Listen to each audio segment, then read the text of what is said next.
ពេលដែលគាត់ដួលអុកគូតដោយសារតែល្អិតចូលក្នុងតុបទឹកធ្លាក់ពីលើផ្ទះឬក៏គណៈចរាចរណ៍យើងតែងតែសង្ស័យថាគាត់ប្រហែលជាមានបញ្ហាបាក់ឆ្អឹងចង្កេះហើយអញ្ចឹងថាតើរោគសញ្ញាអ្វីដែលយើងគិតថាឆ្អឹងចង្កេះឬក៏ឆ្អឹងខ្នងគាត់ហ្នឹងប្រហែលជាបាក់អីគួរតែប្រញាប់ទៅពេទ្យដើម្បីពិនិត្យមើលតាមទៅបាទសួស្តីអ្នកទាំងអស់គ្នាមាន4រោគសញ្ញាសំខាន់ដែលយើងសង្ស័យថាគាត់ប្រហែលជាមានបញ្ហាបាក់ឆ្អឹងខ្នងហើយរោគសញ្ញាទី1គាត់ឈឺចង្កេះខ្លាំងមែនទែនហើយលក្ខណៈនៃការឈឺចង្កេះរបស់គាត់ឈឺពេលដែលគាត់ធ្វើចលនា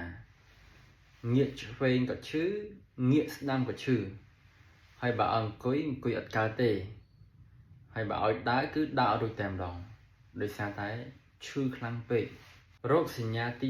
2គាត់ទន់ជើងទាំងសងខាងពេលដែលគាត់ដួលអុកគូតហ្នឹងគាត់ឈឺចង្កេះខ្លាំង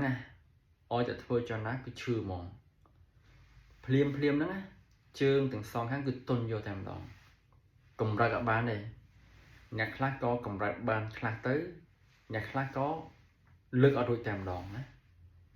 រោគសញ្ញាទី3គាត់ស្ពឹកជើងទាំងសងខាងពេលដែលគាត់ដួលអុកគូតភ្លាមហ្នឹងជើងរបស់គាត់ទាំងសងខាងពីចង្កេះចុះទៅក្រោម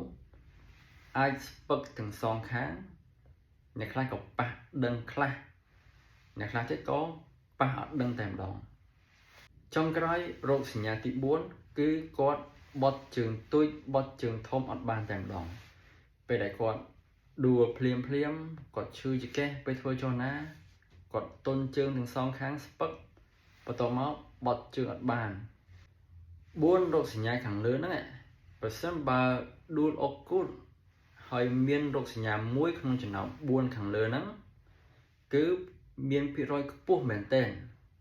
ថាគាត់ប្រហែលជាមានបញ្ហាបាក់ឆ្អឹងខ្នងហើយឬក៏បាក់ឆ្អឹងចង្កេះហើយគួរតែទៅពិគ្រោះយោបល់ជាមួយគ្រូពេទ្យឯកទេសដើម្បីរកវិនិច្ឆ័យបានច្បាស់លាស់